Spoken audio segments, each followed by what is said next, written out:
बिस्मिल्लाहिर्रहमानिर्रहीम। दोस्तों, आपने बहुत सारे लोगों के कानों पर बाल उगे हुए देखे होंगे कि उनके बुढ़ापे में कानों पर बाल आ जाते हैं। या इसी तरीके से बहुत सारी औरतों के मूछें आ जाती हैं। या इसी तरीके से बहुत सारी औरतों के थोड़े बहुत दाढ़ी के बाल उगाते हैं।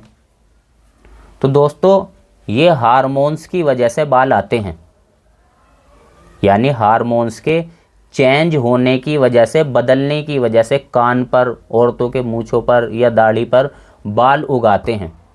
और दोस्तों, अक्सर और ज़्यादातर हार्मोन्स बुढ़ापे में जाकर बदल जाते हैं और इसी वजह से ज़्यादातर औरतों के बुढ़ापे में मूँछों के बाल उगाए, या इसी तरीके से थोड़े से दाढ़ी के बाल बुढ़ापे में आ गए, या इसी तरीके से बुढ़ापे में आदमियों के कानों पर बाल उगाते हैं। तो दोस्तों, ये हार्मोन्स के चेंज होने की वजह से आते हैं और ज़्यादातर हार्मोन्स बुढ़ापे में लोगों के बदल जाते हैं। एक वजह तो ये है दोस्तों। दूसरी वजह ये है कि कभी कभी ख़ानदानी एतबार से भी एक दूसरे के बाल कानों पर आते चले जाते हैं। मिसाल के तौर पर दादा के कानों पर बाल उगे थे बुढ़ापे में, बेटे के भी बुढ़ापे में कानों पर बाल उगाए। या कभी ऐसा होता है कि दादा के कानों पर बाल थे, बेटे के नहीं हैं, लेकिन पोते के बुढ़ापे में बाल आ गए। तो दोस्तों, ख़ानदानी एतबार से भी और खूनी एतबार से भी ये चीज़ एक दूसरे के होती चली जाती है। ऐसे ही किसी नानी के कानों पर बाल आ गए थे, या मूछ के बाल आ गए थे बुढ़ापे में, या थोड़े बहुत दाढ़ी के बाल आ गए थे। कभी बेटी के भी बुढ़ापे में ऐसा हो जाता है, या ऐसा होता है कि बेटी के हुआ नहीं था, लेकिन नवासी के बाल आ गए। तो दोस्तों, कभी कभी तो हार्मोन्स की वजह से होता है और कभी कभी ख़ानदानी एतबार से भी बाल उग आते हैं, कानों के, मूँछ के, दाढ़ी के।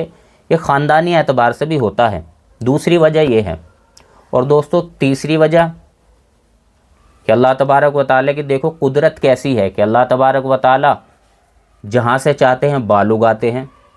यानी हार्मोन्स भी ठीक हैं और ख़ानदान में किसी के बाल नहीं उगे थे, लेकिन इसके उगाए। तो दोस्तों, अल्लाह की कुदरत ऐसी है, अल्लाह जिसके चाहे जहाँ से चाहे बाल उगा देता है। एक वजह ये भी है कि अल्लाह जो चाहे वो कर दे। तो दोस्तों, ये 3 वजह मैंने आपके सामने अर्ज़ कर दी।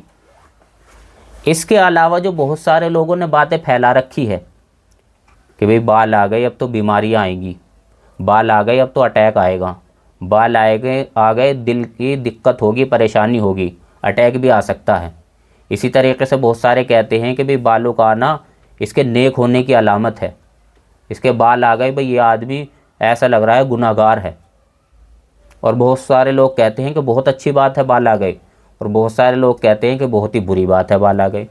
तो दोस्तों, ये जो बातें लोगों ने फैला रखी है ना, इसका हकीकत से दूर दूर तक कोई लेना देना नहीं है। हकीकत वो है जो मैंने आपके सामने अर्ज़ कर दी। हार्मोन्स की वजह से, या बाप दादाओं की वजह से, या अल्लाह की कुदरत ही ऐसी, अल्लाह जैसे चाहे जहाँ से चाहे बाल उगा दे। इसके अलावा जो लोगों ने बात फैला रखी है उसका हकीकत से दूर दूर तक कोई लेना देना नहीं है। अल्लाह ताला हम सबको सही समझ की तौफीक नसीब फरमाए। व आखिर दावाना अनिल हम्दुलिल्लाहि रब्बिल आलमीन।